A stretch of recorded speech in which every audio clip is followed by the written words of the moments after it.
This episode is brought to you by State Farm. Checking off the boxes on your to-do list is a great feeling.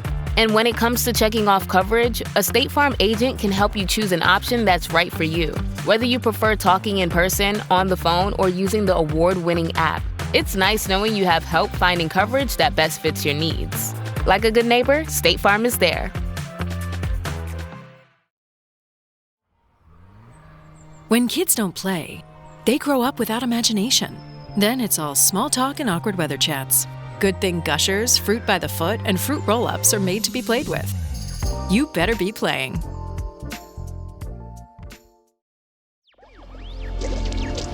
Electricast. Personally, when I watch a film where there's like any patriotism involved, I'm like, blah, you know what I mean? But it was showing another part where this democracy is kind of nasty. Like, what side am I on, you know? That's what the film's about. Welcome to Generation Film, the podcast where two guys from the 20th century select a classic movie to show a panel of young filmmakers and see if it still plays for today's generation. My name is Mark Netter. I'm an instructor at the Los Angeles Film School. I'm co-founder of Electricast Media, and I have been a filmmaker in the past. Hi, I'm David Taussig, and I'm still on strike. When will it end? Hi, my name is Grace Chapman. I'm a student at the Los Angeles Film School and a film lover. I'm Jake Flowers. I'm also a student at the Los Angeles Film School, and I am a future PR and image consultant. I'm Kylie LaRue. I'm a recent graduate of USC's Film School, specializing in cinema and media studies. Great. Well, this past week, all of us watched the 1941 Depression-era drama Meet John Doe, which was directed by Frank Capra, written by Robert Riskin from a story by Richard Connell and Robert Presnell Jr., with stars Gary Cooper, Barbara Stanwyck, Edward Arnold, Walter Brennan, and James Gleason. David, this film in particular was your selection, and why don't you give us a synopsis? Okay. D.B. Norton, a fascist millionaire, buys a newspaper and immediately lays off a good portion of the staff, including columnist Ann Mitchell, played by Barbara Stanwyck.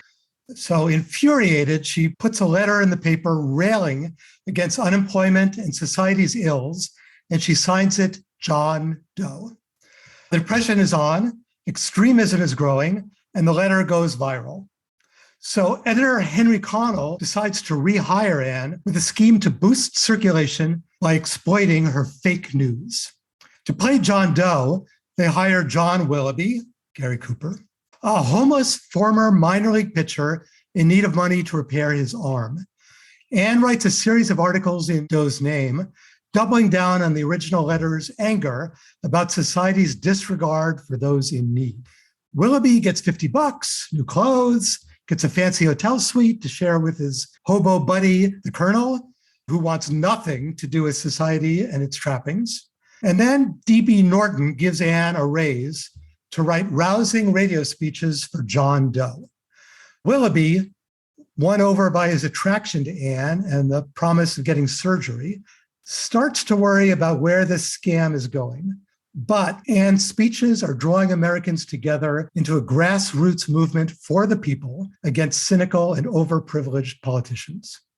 It all comes to a head when D.B. Norton's real motives are revealed, and the well-meaning but truth-bending people he's been using have to reckon with some momentous moral choices, with the destruction of American democracy at stake. Grace, this movie is 82 years old. Oh. And I assume this is the first time you've ever seen it? Mm-hmm. What was your initial reaction? What are you thinking today? Well, I liked it from the beginning. I liked the tenacity of Ann Mitchell, even though her tactics were a bit questionable with the fake news and everything. But at that time, people were just really desperate for money. We were recovering from the Depression. So her actions really weren't that bad compared to a lot of other things going on. So I totally felt for her.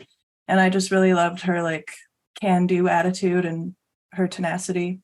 And I loved all the baseball references. It just is super nostalgic for me. This movie really reminded me of my grandparents and my great-grandma, and I really enjoyed it for that aspect.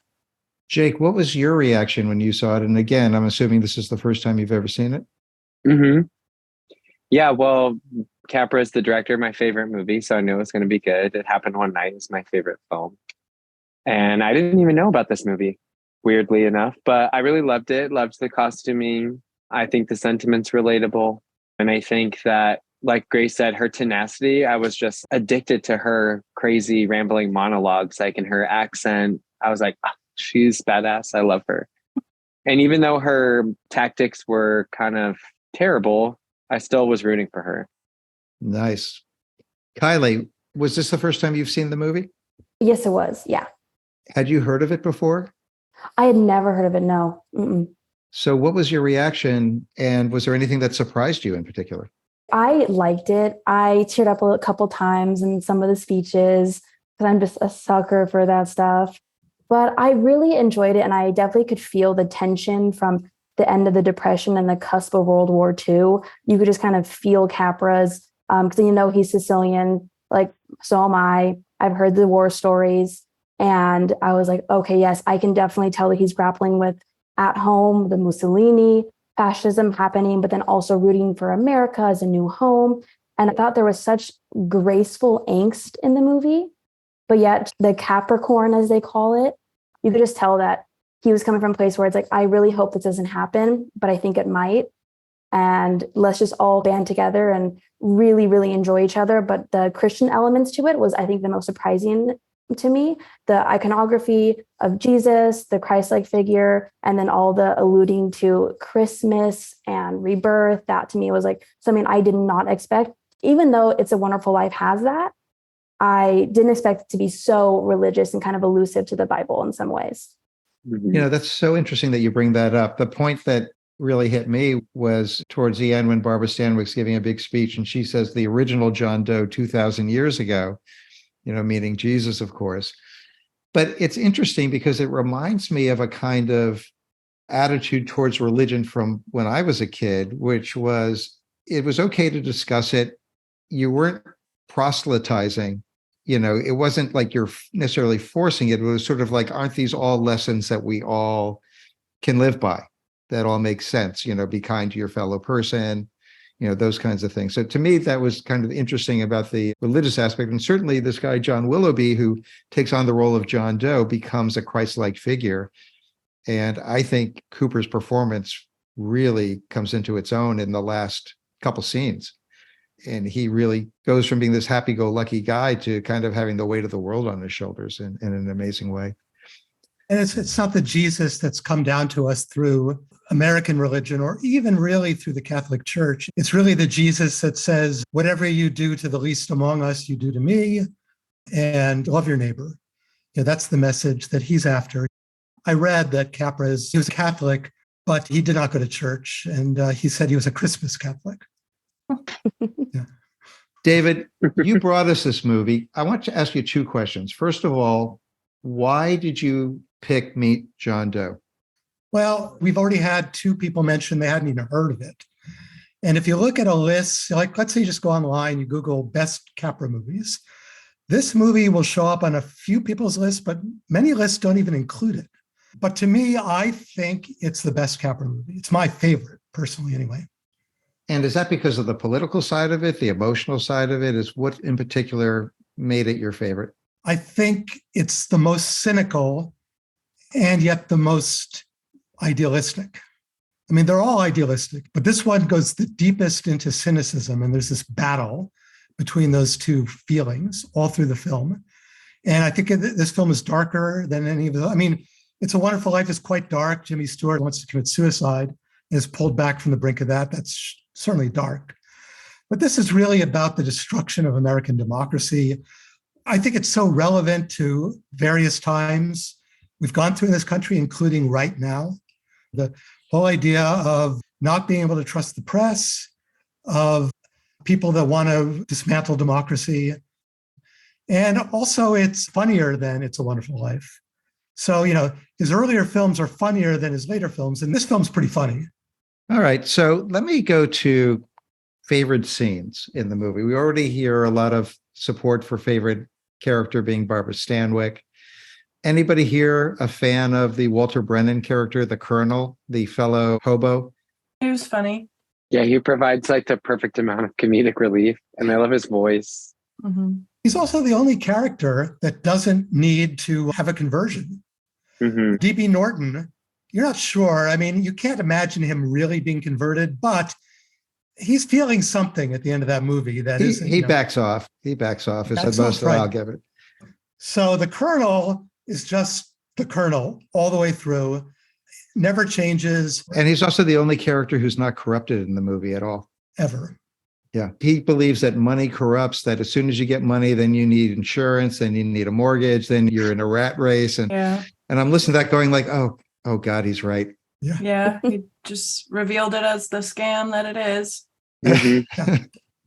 So favorite scenes. Grace, did you have any particular scenes that stuck out to you? A shot that really sticks out in my mind is after John Doe gives his first speech and he doesn't do the other speech that the media wanted him to do. So he runs away with the Colonel under their bridge that they were sleeping under. And I just thought that shot was so mesmerizing. I rewound it just so I could see that again, just under the bridge there. Because it looked so, I didn't even realize at first that was their encampment. And then I was like, God, I want to be there. And then I saw they were just being homeless under the bridge. And I was like, oh my God. Sort of an idyllic little world. Mm-hmm. Jake, what about you? Was there any scene in particular you'd want to point out? I think my favorite scene was in the beginning part of the film when they're picking out who their John Doe is going to be. And there's all those people standing outside his office. And then Gary Cooper's character comes in and he's so handsome and dashing. And even in his rugged clothes, there's like a sparkle in his eye. I was like, I'm in love with this homeless man. Evidently, a lot of women in Hollywood were in love with Gary Cooper as well. Mm-hmm. Like he could stay scruffy. I don't care.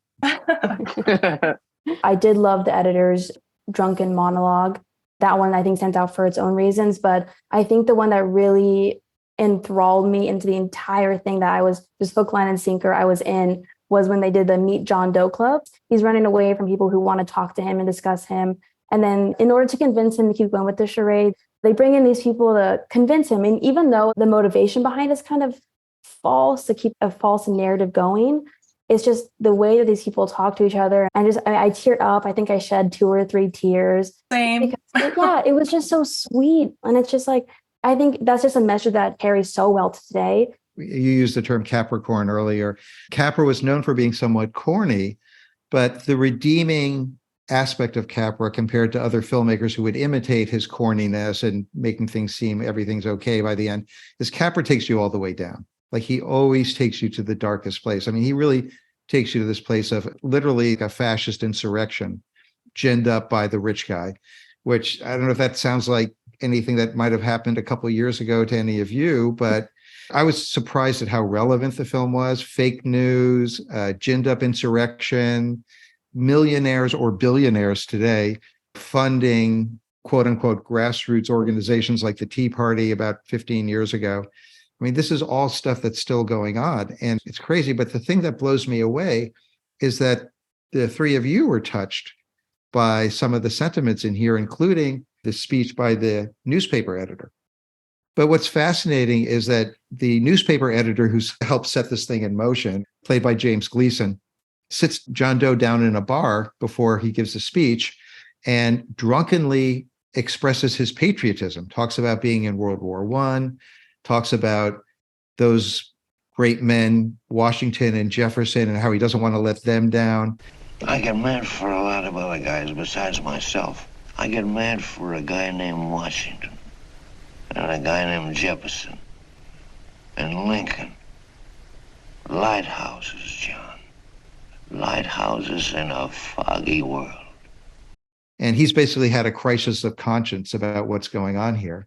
And I think even in the 1960s and 70s, when you would see this film, it would feel like a little bit corny, but I still feel like there's something that appeals to our deepest values there, our values of patriotism and the idea, even though we know it's not always performed right, but the democracy that we live in, you know, the core fundamental ideals that at least I grew up with in a small town in upstate New York, that's what touched me about it. I mean, does that ring true with everybody? Well, I want to say that Capra acknowledges the double-sidedness of that.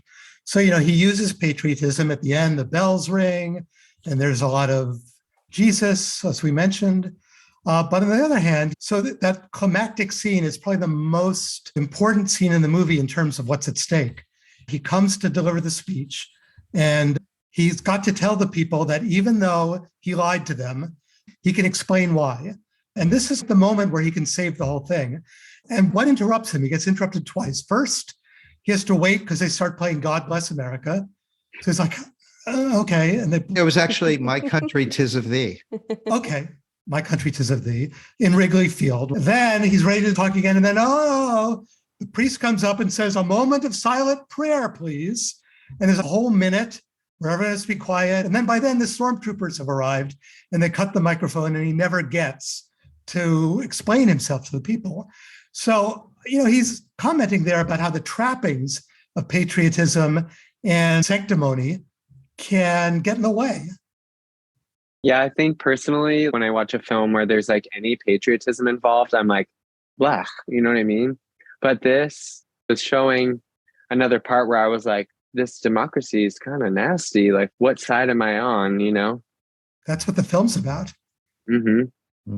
For me, what the editor was saying, I kind of took it as he wasn't about the John Doe club. He was kind of saying like, America's perfect, why criticize it? You mean the James Gleason character? Yeah, when his like drunk monologue, maybe I misinterpreted that, but he was basically, in my eyes, saying, why are you criticizing America? But then I was also thinking, like, that's what makes America great. You could criticize things.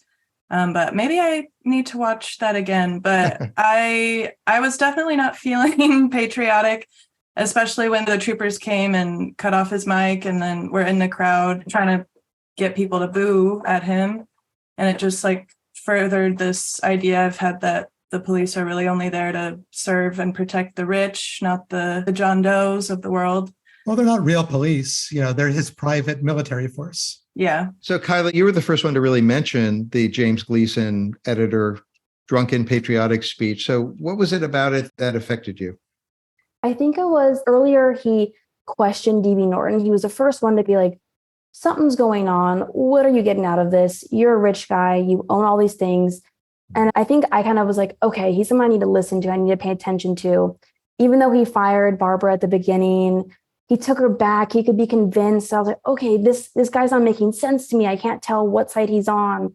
And he's always, on his own side. But I think what struck the chord for me is knowing that he is a World War I veteran. Him and his father entered the war together. And he's super drunk. He can't even light his cigarette. It's funny, but it's heartbreaking. And he kind of shows Gary Cooper need to stand up for something. But here's this man who survived World War I without a scratch. He watched his father die.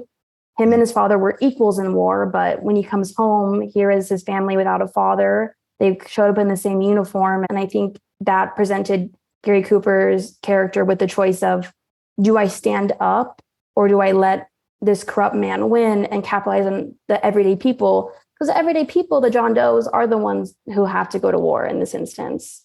So he's like, well, you know what? I might need to stand up for them because they don't know how this message could hurt them. And I think that was his call to action, that vulnerability from this hardened man. And I think that was why I loved it so much, because it was just a call to action in the weirdest way from the character you didn't know you loved until then. Mm-hmm.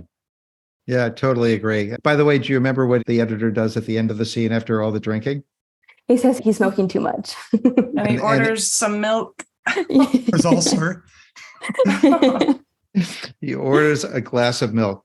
So is there anything about this film that in particular felt dated to you guys? The very, very end of Barbara's speech for me. It was the collapsing. Oh, that she kind of faints into his arms. Yeah. And I was like, girl, you are John Doe. Like, you're the brains behind this. You are the person who ignited this flame and you're collapsing in his arms. He's something because of you. Like, don't rely on him. You're falling into his arms when he should be falling into yours and thanking you. Yes, I was thinking the same thing. Their relationship in general was like what was dated for me, and the way their connection was portrayed. Yeah, I agree.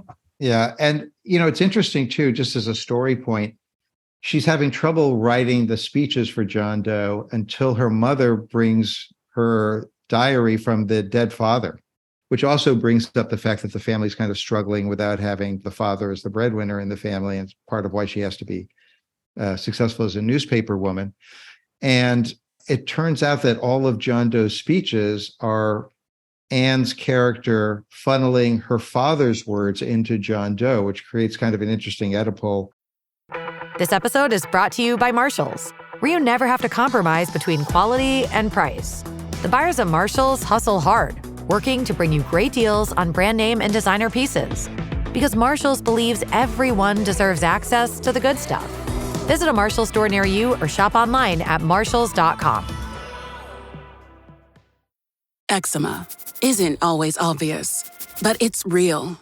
And so is the relief from Ebglyss. After an initial dosing phase, about 4 in 10 people taking Ebglyss achieved itch relief and clear or almost clear skin at 16 weeks. And most of those people maintain skin that's still more clear at 1 year with monthly dosing. Ebglyss, lebrikizumab LBKZ, a 250 milligram per 2 milliliter injection, is a prescription medicine used to treat adults and children 12 years of age and older who weigh at least 88 pounds or 40 kilograms with moderate to severe eczema, also called atopic dermatitis, that is not well controlled with prescription therapies used on the skin or topicals, or who cannot use topical therapies. Ebglyss can be used with or without topical corticosteroids. Don't use if you're allergic to Ebglyss. Allergic reactions can occur that can be severe. Eye problems can occur. Tell your doctor if you have new or worsening eye problems. You should not receive a live vaccine when treated with Ebglyss. Before starting Ebglyss, tell your doctor if you have a parasitic infection. Searching for real relief? Ask your doctor about Ebglyss and visit ebglyss.lilly.com or call 1-800-LILY-RX or 1-800-545-5979. The dream part, the spanking for like 20 minutes. Yeah, that was I'm like, so weird and uncomfortable. Like, I dreamed I was your dad. And I'm like, no, but I thought you guys liked each other. What is up with this dad thing?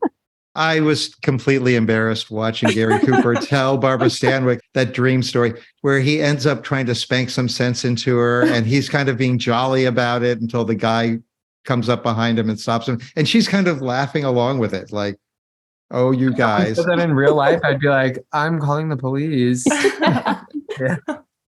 Oh my God. I think that happened with Jonathan Majors recently. We got to stop this. Also, we don't have Guy here who normally counts the number of African-American characters in the movie. I counted 1. No. There's 2, yeah. Okay, well, the embarrassing scene to me was the one with the janitor and the cigar. And for some reason, when all the people show up, he puts the cigar lit under his hat. And then when they leave, he pulls it out and starts smoking again. And I guess it was a comic bit that probably really cracked him up back in 1941 before the end of segregation by about 20 years. But I think the problem is the casting and the way that, that actor borrowed this sort of form of humor from traditional minstrel shows and all the kinds of Black humor in white plays and movies that have gone before.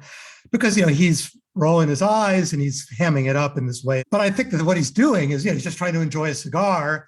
And then these people come and he's a janitor, so he has to hide it. I felt sympathy for him.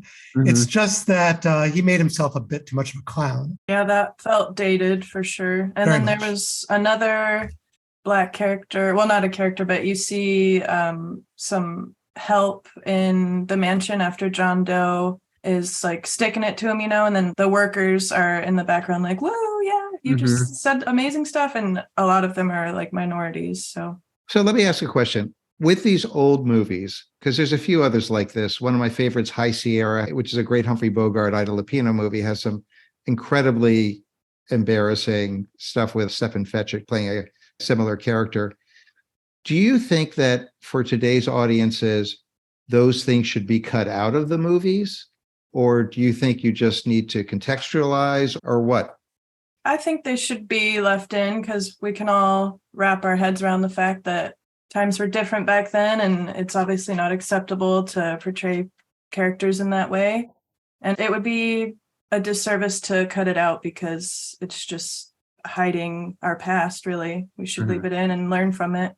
Yeah, I agree. I think there are certain things that don't necessarily need to be seen, can be talked about given context, like graphic, horrible stuff. But when I look back at films and there's these dated tropes and stereotypes and stuff like that, I'm like, my God, what the hell was wrong with these people? But it also places me back and I start thinking about how minorities and queer folks and stuff like that were thought of by mainstream society. So I think it's important to keep, but I think there should be some things that don't necessarily need to be shown. Where would you draw the line? Like, I don't think that we need to keep blackface in films. Like, it can be talked about and we can give it context and history, but I don't think that like people need to be watching films like that and being like, this is my favorite movie. And then there's a scene with blackface in it. I'm like, are you good? If today your favorite movie is a movie with blackface, that would be odd. I mean, you're probably really a racist if you find that to be so delightful. But there are so many films too that have like, I forget what the actor's name is, but he's portraying an Asian character and he's like got his face all skewn up. Mickey Rooney in Breakfast at Tiffany's. Yeah, that's particularly offensive. I mean, I cringed when I saw that in the 60s or 70s. Yeah, I'm like, who thought this was a good idea? I need to meet this person. I think that's something that's so hard from a cinema studies perspective. When I take the race, class, and gender, one thing that they emphasize is that the role of cinema studies, it is to make sure that we understand why that was shown. Maybe, it shouldn't be on ABC Family or shown on a network broadcast, these films, but it's important that people who make films watch this. And it's a way of preserving, in a way of learning from history, just so you don't repeat it further. Well, the word that comes to mind is the word context. And I think that if you're able to provide the right context, you're right. If it's on ABC Family, it's like, what? But if it's on Turner Classic Movies and Jacqueline Stewart is introducing it and explaining why the character of Mammy or Butterfly McQueen's characters were treated a certain way in Gone with the Wind, it makes a lot of sense. Mm-hmm. So this is a movie that we all pretty much agree has a big political message. It's talking about democracy writ large. It's talking about threats to democracy from capital. And it's talking about how easy it is to manipulate the population if you're able to grab a populist figure, for example, and bend that person to your needs. Also, the newspapers and the radio then were the media, the most powerful communication tool at the time, those two. So that was everything. If you controlled the papers and the radio, So here's my question, though. What John Doe is espousing that inspires everybody seems to me like the most political thing you could think of. It's just basically be nice to the guy next door. Be nice to your neighbors. The big scene, Kylie, that you mentioned where real people come and try to convince John Doe not to quit being John Doe. The guy says, there's Mr. Grumpy next door. He was always a sourpuss, but thanks to you, I went over and I said hello to him and he went, huh? And I realized he was just deaf, hard of hearing. And then he had a big smile and now he's our friend. And look, here he is here. He's here with us now. And you got to stay, John, and all this stuff. So to what degree does it matter that the thing that John Doe is fighting for or promulgating is essentially as unpolitical and unoffensive as one could potentially put into this movie? Am I wrong about that? No.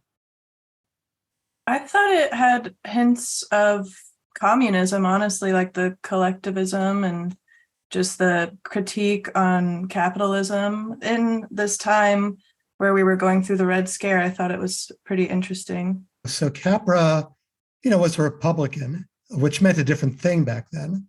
He's clearly progressive, right? He's for the little guy. He's suspicious of the rich, especially the rich that want to try to control politics and control the country. He's suspicious of politicians. He talks about taxes being a kind of reprehensible thing. And so it doesn't fit as neatly into the Democratic and Republican slots that we have today. Things have shifted a bit. So maybe whatever he's putting in John Doe's mouth is essentially nonpartisan. Yeah. Very unifying. It is unifying, and it's definitely about sharing power properly. What he's most suspicious of is people that have too much power. He says politicians are corrupted by their power. So today, that's not the Republican message, but in his day, he could be a Republican and still feel that way. And he has a lot of conservative values. Yeah, and also back then, the Democratic Party, before the end of segregation, was the party of the South, of the Civil War, of the original slave party. And arguably more corrupt. They used immigrants for kind of corrupt means, as we all know. So it was a different system then, but similar. It felt to me almost like the particular message that John Doe was giving was the MacGuffin, to use a Alfred Hitchcock term. It's the object that really doesn't mean anything, but keeps the plot going, that allows us to follow. And I thought it was interesting because I think that somebody making the movie today might be called out if they didn't take a real political stand of some sort on something. You don't feel like he takes a political stand? Well, I think that the John Doe political stand that the character is taking about being kind to your neighbor, it's more of something to hang all the other political criticism on, which is more about the system, right? And more shown than told. I do think there is a germ of what Grace is saying, though. I don't know if I go so far as to say that it's communist, but maybe not totally communist, just like specks of the ideal, you know. What I think it brings up to me is an idea that I feel like is sometimes lost today, which is the idea of the common good. A lot of people on the right will sneer at the idea of the common good, but somebody like Franklin Roosevelt was like, look, we have a big depression going on. We're all in this together. Rich have to help out too. Everybody has to help. We got to try to raise everybody. Let's create Social Security so everybody's grandmother doesn't end up in poverty. Mm-hmm. You know, and to me, that was, if there's anything in the John Doe message, and again, I separate that from the overall political message of the film as borne out by the use of stormtroopers and all that stuff. I think that's probably the most risque thing about the whole thing, is just saying, like, look, being kind to your neighbor is a way of agreeing that we should all help each other and lift each other up. Which I feel is a progressive message. But at the same time, I don't personally think of it as communist because they didn't allow politicians into their clubs. So there was a strong idea of individual liberty and of not subjecting people to central authority or to the authority at all of politicians, which is quite the opposite of communism. I thought personally a lot of it was following the immigrant story of when you come to America, just like Capra's family, you kind of do have to rely on your community of the people to support each other with a shared and common creed, whether that be the common good or just trying to get by and give each other some milk or sugar if you need it. Mm-hmm. It reminds me of a story my great grandma used to tell me when she lived off of some railroad tracks. A lot of like homeless hobos, she called them, would come through and like do some yard work for her, and then she would give them a meal and just have them go on their way. And I thought about that when they were feeding John Doe and he was just eating all the eggs, and it just reminded me of my great grandma's story. It seems like such a more innocent time. I feel like today someone would have gotten shot. Yeah. You know, hobo at my door. What? Not in Florida. No, I mean, that's sad. A lot of people in LA don't want it either. You know, it's all over. Yeah, no, I agree with you totally. I read that this was Capra's first independent film of 3 independent films he created. And then while I was doing the research, I realized that he had directed It Happened One Night, which was one of my favorite films, if not my favorite. So Jake, since you love Happened One Night so much, what do you notice about the way Capra shoots films? What I liked about It Happened One Night is the way that the couple together is glamorized by the lighting. I love Claudette Colbert, and I think she has such a beautiful face. So the first time I watched that film, I was like starstruck by her because of the way he uses the shadow of her face, you know? And he really did that with Barbara too. And like, I don't know what kind of lighting it is, but I loved the part when she's at the typewriter and the lights dim behind her and it's just like a focus on her face. The way he uses the studio in such an obvious way, where from a film student's perspective, we're like, oh, they're dimming the lights. But while you're watching the film, you're not even thinking about the lights dimming. You're just suddenly focused on her and maybe what she's thinking about or typing. I love the way he uses these obvious elements to bring you in. And then Kylie, can you tell us anything about the reception of the film back then and maybe even how that may have changed over time?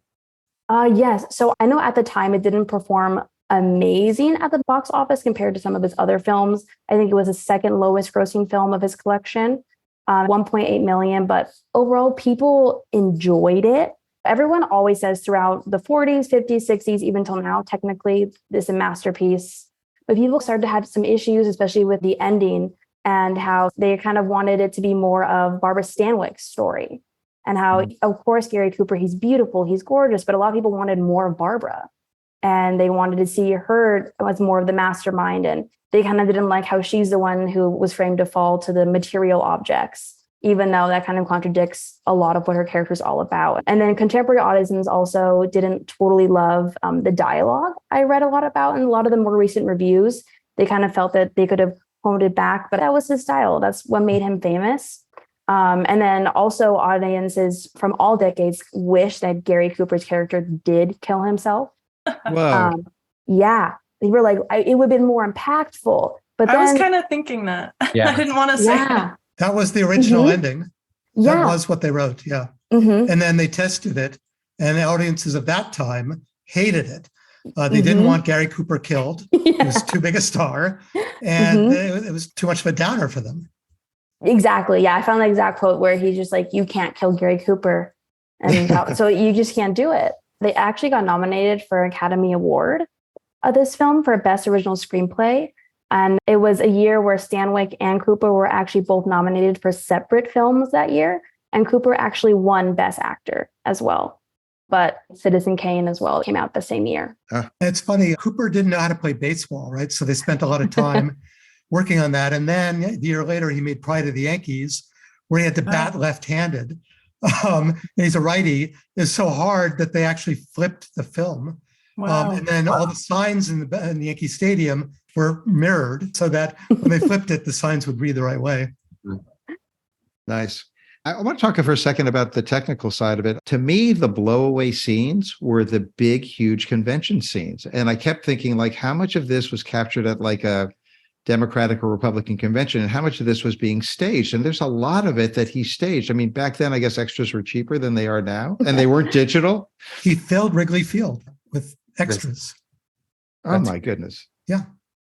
And that kind of takes me to this whole section here where the speech starts at the big convention, and David's gone through the things that lead up to Gary Cooper trying to speak. And then when DB shows up, he actually gets into a live debate with DB. And DB clearly is ready with all the arguments, all the things to discredit John Doe. And John is a regular guy. He's not Matt Damon in Good Will Hunting, right? He's not the guy who's going to come back with the facts and figures and blow DB off the stage. He's the guy who, is trying to get his thoughts together, and he's under pressure and he can't really do it. And DB essentially browbeats him and turns the crowd against him, and then juices it with some of his stormtroopers starting booze and making people go along with it. And that is a super dark part of this movie, right? And then the whole story has been all along that John was going to throw himself off the roof of the news building on Christmas Eve. And, it's now several months, it seems, after the failed convention, which turned into a riot. But there's more than one group of people that are thinking that John Willoughby is going to maybe try to commit suicide that night. And so the climax is on Christmas Eve, and you end up on the roof. And I will never forget those scenes of John on the roof. There's something about the way it's staged and the open space and the sense that he could jump. And you've got DB showing up with his crowd. And at first I didn't realize that DB was with the crowd, but DB's there to take away this last thing. John is saying, I'm going to kill myself, and that's going to inspire everybody all over again. And DB saying, no, it won't, because I'll make sure that your body is swept away in moments, and any letter that you've written will destroy. And he basically unmans him one last time in this huge way. At the same time, you got Barbara Stanwyck running to get there and try to save him because she thinks he's going to jump off the roof.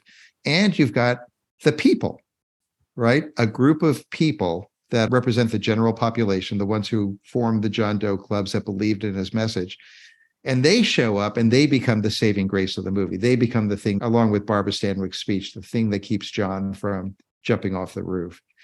And, is it corny or is it moving? It's such an interesting take on the general populace and kind of bold to show them with some degree of personality, no?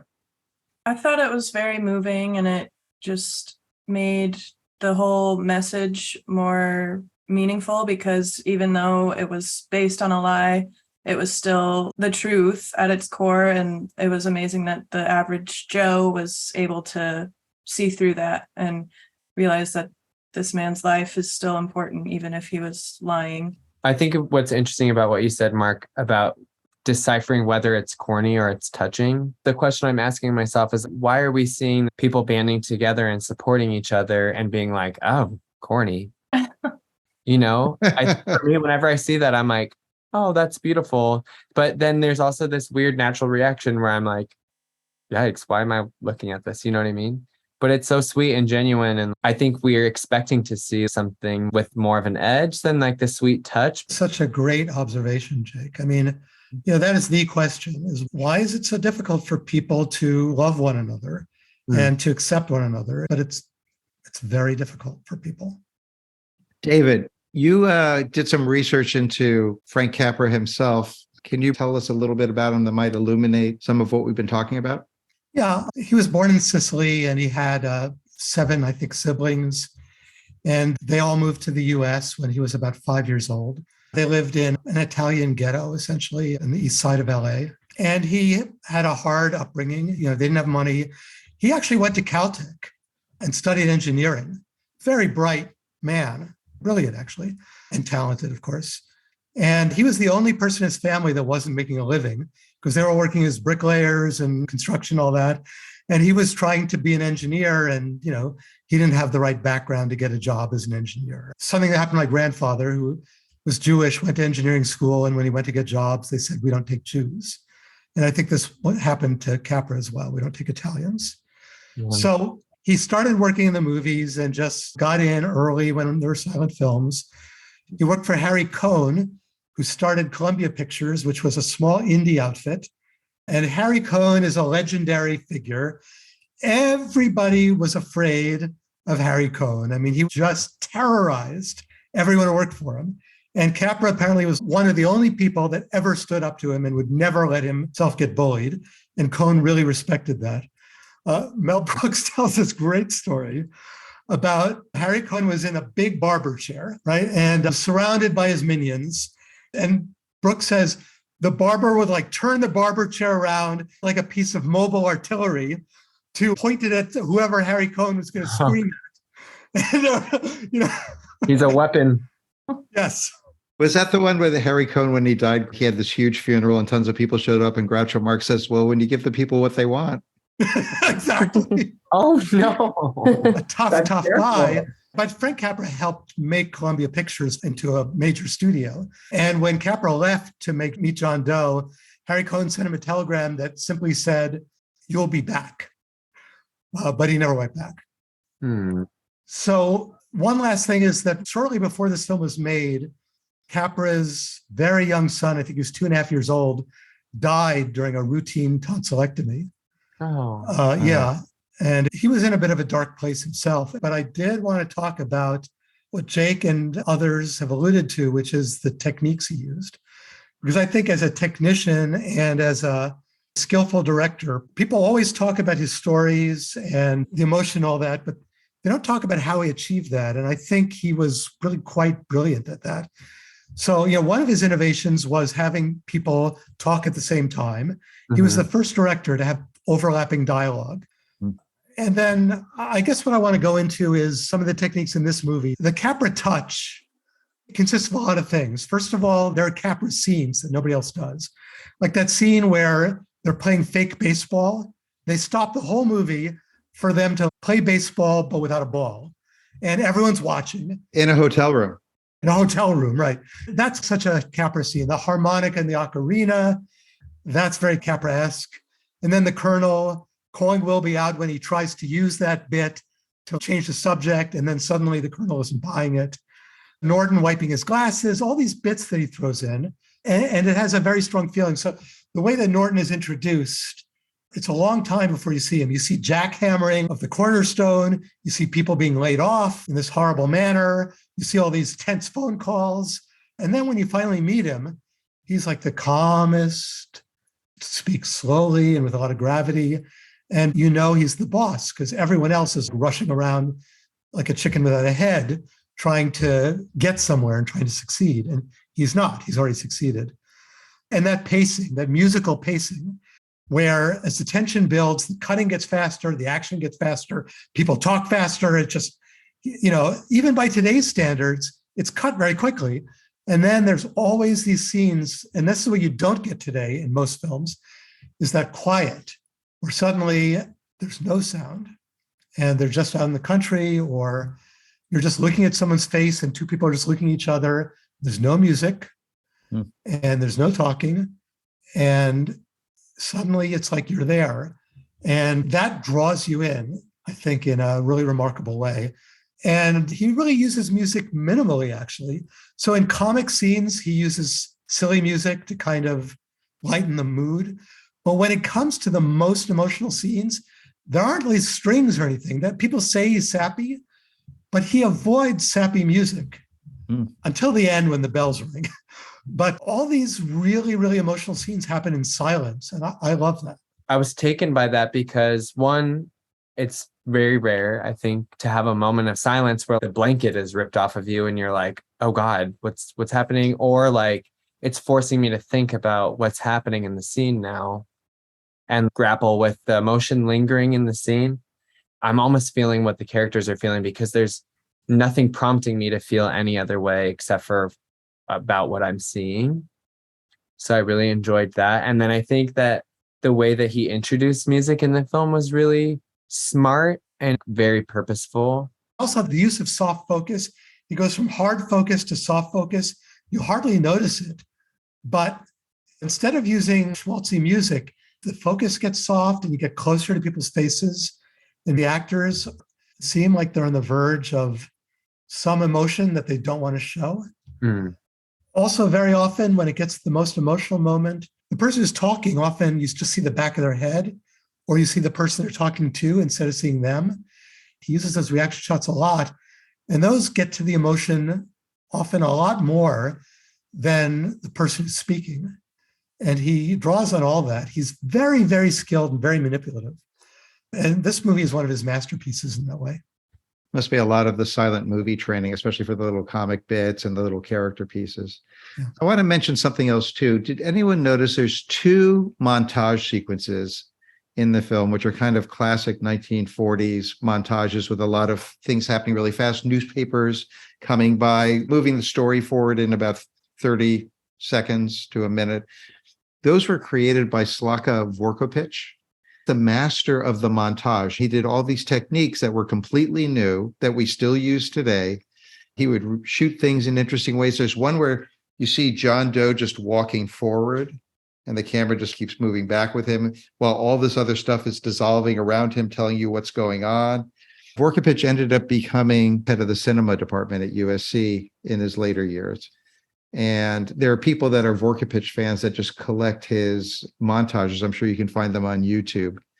But they're kind of a whole new kind of grammar for film that he was the father of. They went out of style at some point.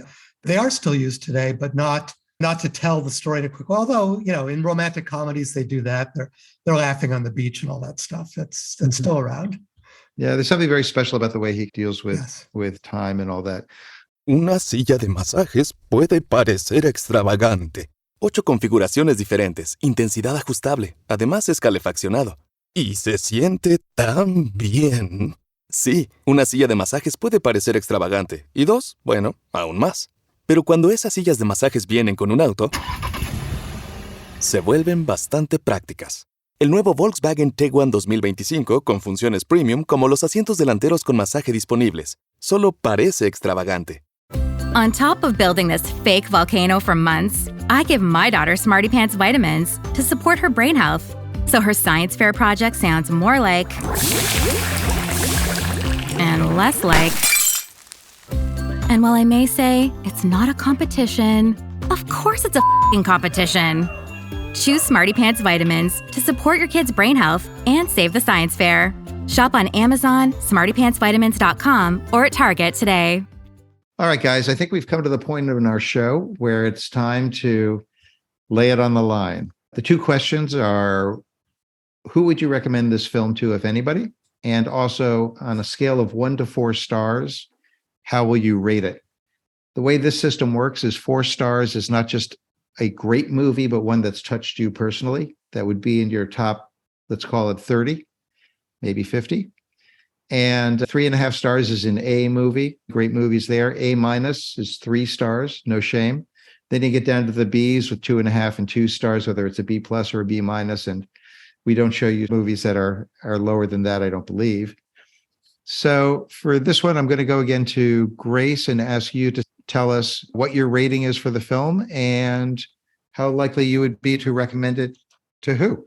I'm going to give it a 3.5. I really loved it. I think it still resonates today, and it has just an incredible message that needs to be shared. And I would recommend it to anyone who's just craving community, because I definitely am. And this film really speaks about that, like getting to know your neighbors. I just feel like that's something we don't have in our day and age at all. And I feel like a lot of people are really craving that. So I would recommend it to anyone who wants that or has problems with capitalism, I guess. Jake, what about you? Really similarly, 3.5. And I think that I would recommend it to those people in my life who are really like politically motivated or who are involved in activism. I could see the people I know who are that way screaming at the screen, you know? So also I'm wondering, my grandmother lives across the hall. I have to go and ask her if she's watched this film because I think she'd love it. Kylie, our new guest, first time on the panel here. Who would you recommend the film to, if anyone, and how would you rate it? I would rate it a 3.5, definitely. It's a good, solid movie, and it's a great watch. And I would probably recommend it to my dad just because he raised us on It's a Wonderful Life. And I think that this is just a perfect film for me to show him in turn for it. But again, yeah, anyone really looking just for something to feel good and a little bit of hopefulness, but a sense of reality as well. But definitely my dad. And would you say that your father really helped introduce you to cinema, might have gotten you on the direction that led to your degree? Yeah, actually, my dad is a boom operator. And then my grandfather was a sound mixer since Gunsmoke was one of his first jobs. Oh my God. So definitely my family is just living third generation Angelino. So my dad is the reason why I definitely love film so much. Oh my God. That just moves my heart. That's so cool. David, this was your pick. I want to see where you come down on it. There's no mystery. For me, it's a 4. It's on my top 20 list without any doubt. We've talked a lot about how you should see these movies in theaters. That's true of any movie. You should see in a theater. As Capra himself said, the audience are the ones that complete the film. They're the final editors of the film, the final makers. But I think this is a film you can watch by yourself or with a close friend on your TV set. You know, find a good print. Just so you know, the best print available right now, and it's very hard to find good prints. It went into the public domain and the negative was pretty much destroyed. And so almost all the prints were made out of lousy other prints. But now with digital, there have been some restorations. And the best way to see it right now, believe it or not, it's on YouTube. There's a 4K restoration that I urge you to watch it on if you're going to watch it. And this is a movie that I can sit with alone in my room and watch. And I'll get choked up. I'll laugh, maybe out loud at places. If you watch it with your buddies, and particularly if you're younger, it might be embarrassing almost to love it in the way I love it, because it is a little corny and it is telling you to love the person next to you. And that's a hard message, maybe. When you're really in that moment in the theater, it's, I don't know, certainly a lot of guys might be uncomfortable with that, maybe women too. But when you're alone, it's a good movie to see if you're maybe not lonely, but just want to feel something. And I recommend it, of course, to anybody who loves good writing, great dialogue. I mean, we didn't talk about some of the lines in the movie. Robert Riskin wasn't even mentioned. And I mean, when the colonel says, "Gang way, you helots." And the last line where he says, "There you are, Norton. The people, try and lick that." You know, these are just great lines. My favorite line, the first line that caused me to perk up, Barbara Stanwyck comes back and explains to the editor how they're going to do the John Doe scam, is really trying to convince him. And he's saying, no, no, no. And finally she convinces him and he says, "She packs everything, even the gun." Yeah.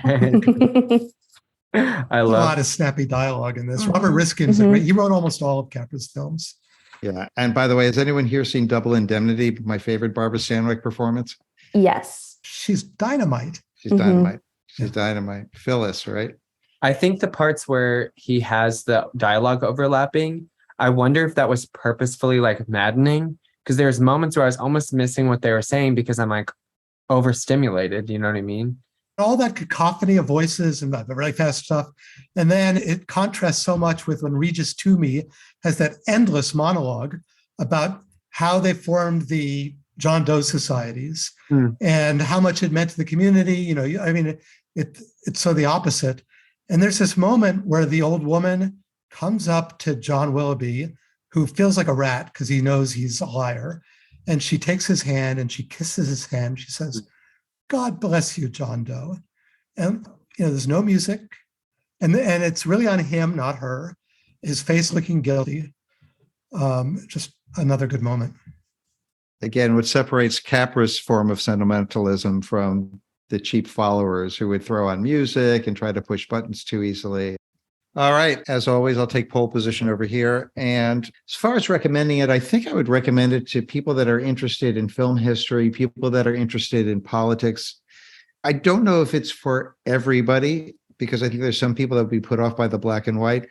My feelings about this film completely changed from before I watched it this week. I have last seen it probably in college, but two things really struck me.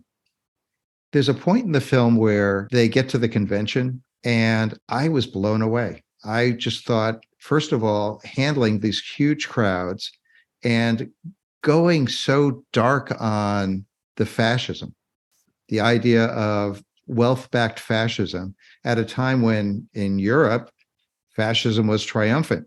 You know, Grace mentioned the moment when the colonel and John Doe are sitting under the bridge. And there's two times where it happens. One happens early and one happens later. But the later one after the convention is the one that's really interesting because John is quiet and brooding and he's thinking. And you kind of feel like maybe he's really thinking for the first time. And the colonel, for the first time, is deferential. He's kind of backing off and letting John think. And that's a moment where Gary Cooper's performance just kicks into gear, where he, without histrionics, gives us a sense of a man with a purpose, with a plan. And that whole last scene on top of the roof, like I said, it's iconic. And I remember it from my childhood before I even saw the whole movie. So to me, that was very powerful. And the other thing that really strikes me is the reason that we do Generation Film is to see how these ancient movies play to a younger group, admittedly a younger group that does like movies to start with. But the fact that the three of you all gave it 3.5 stars, an A-list movie for each one of you, and that you related to the message, you related to the politics, you related to the craft and the characters. It's definitely a 3.5 for me, which gives us, with David's 4, a 3.6 average. So essentially a 3.5. This is an A-list movie for us over here. And those are my feelings about it. David, thank you so much for making this pick. I was so skeptical at first, but I went with my instinct, which is trust my partner on the podcast.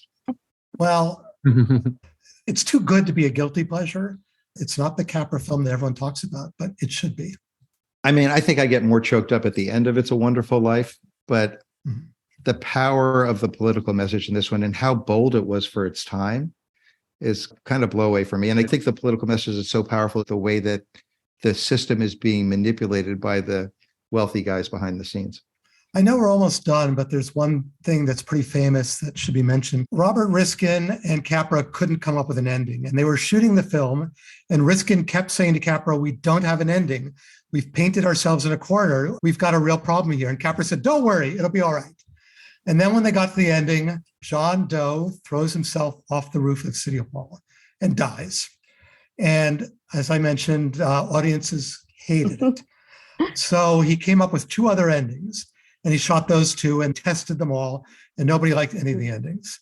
And some guy, anonymous to this day, wrote a letter saying, "Dear Mr. Capra, John Doe can only be saved by the people that believed in John Doe." Signed, John Doe. And he read that letter and immediately gathered his cast, his crew back together, and he shot the scene that you see now, which was shot in an ice house so that you'd see their breath And it would really seem like it's in the winter in the snow. It's on the soundstage, of course. Wow. Thank you so much, David, not just for bringing the film here, but for all the knowledge that you brought about it and the passion. And I want to thank everybody I love this here. Group. I really do. I love this group too. So if you want to stream Meet John Doe for yourself, it's currently available on Amazon Prime Video and in various places in various quality with various commercial breaks on YouTube. So look for the version I've had 4K restoration. It has a color logo, but the film is in the original black and white, and there were no commercials. I'm going to watch that version again tonight. Yes, I saw that one. That one was great. Speaking of YouTube, you can find Generation Film there with clips and stills for the full audio video experience. It's also on audio wherever you listen to your favorite podcasts. If you like our show, please tell your friends. Please rate and review the show so others can find us as well. Generation Film is an Electrocast production. I'd like to thank our panelists, Grace Chapman, Jake Flowers, and special guest Kaylee LaRue. We'd love to have you back again. Me too.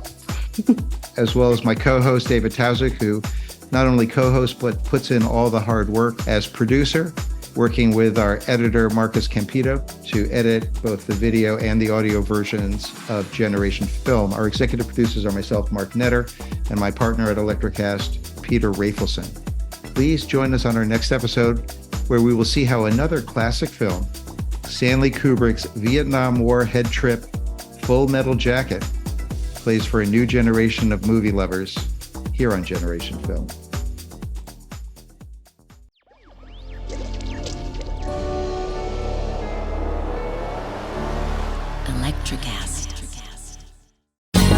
Ever thought about starting your own podcast? Do you have a business or a message you want to share with the world? Well, now it's easier than ever with Electrocast. Hi, I'm Mark Netter. And I'm Peter Rafelson. We're the founders of Electrocast Media. Whether you want to start a new podcast or already have one, join Electrocast to grow your audience, monetize your content, and build your community. With our simple sign-up, you get free promotion, world-class analytics, premium ads, and personal support. Go to electrocast.com and join our community today. Electrocast. Transform your influence. Electrocast. Hi, I'm Mark. And I'm Peter. We're the founders of Electrocast Media, bringing you great podcasts like Nightmare Road Stories, Tech Talk Revolution, and Bodacious Minds. Electrocast networks include Ruby for female empowerment, the Best Business Network, and GPN for geopolitics. We built this company to create community and amplify diverse voices, and we really appreciate your support. So keep listening to Electrocast podcasts and hear the culture. Electrocast.